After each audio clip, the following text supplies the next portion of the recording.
নমস্কার বন্ধুরা, পপু কিচেনে আপনাদের স্বাগত। আজকে আমি আপনাদের বানিয়ে দেখাবো চিংড়ি মাছ দিয়ে আলু বেগুনের তরকারি। এখানে আমি বেগুন আর আলু এইভাবে কেটে নিয়েছি। আর এখানে আমি নিয়েছি চিংড়ি মাছ, সর্ষের তেল, এখানে কিছু গুঁড়ো মশলা, হলুদ, জিরে গুঁড়ো, ধনে গুঁড়ো আর সামান্য একটু লঙ্কার গুঁড়ো।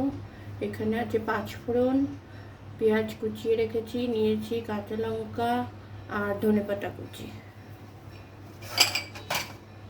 কড়াইতে আমি সর্ষের তেল দিয়ে দিচ্ছি। তেল গরম হয়ে গেছে, এবার আমি পাঁচফোড়নটা দিয়ে দেবো। এখানে হাফ চামচ মতো পাঁচফোড়ন আমি নিয়েছি, দিয়ে দিলাম। এবার আমি বেগুন আলুগুলো দিয়ে দিচ্ছি।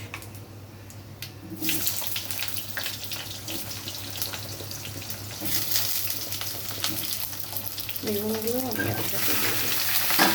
এবার একটু ভাজা ভাজা করে নেব। বেগুন আলু ভাজা ভাজা হয়ে গেছে, এবার আমি এর মধ্যে কুচো করে রাখা পেঁয়াজ আর কাঁচা লঙ্কাটা দিয়ে দিই। এবার আমি এতে দিয়ে দিচ্ছি লবণ, পরিমাণ মতো লবণ আমি দিয়ে দিলাম। তার সঙ্গে আমি এই গুঁড়ো মশলাগুলো দিয়ে দিচ্ছি। গুঁড়ো মশলাগুলো দিয়ে আমি একটু জল দিয়ে দিচ্ছি। এবার আমি এটাকে নাড়তে থাকবো। এবার আমি এতে দিয়ে দিচ্ছি চিংড়ি মাছগুলো। চিংড়ি মাছগুলো দিয়ে আমি একটু নেড়ে নেব। এবার আমি এতে দিয়ে দিচ্ছি কুচানো ধনেপাতা।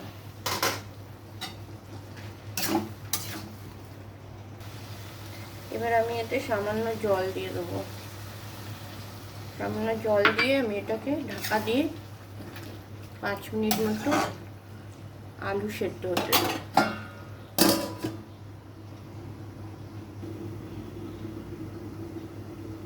5 মিনিট হয়ে গেছে বন্ধুরা, আমি ঢাকনাটা খুলে দেখে নিচ্ছি আলু সেদ্ধ হয়ে গেছে।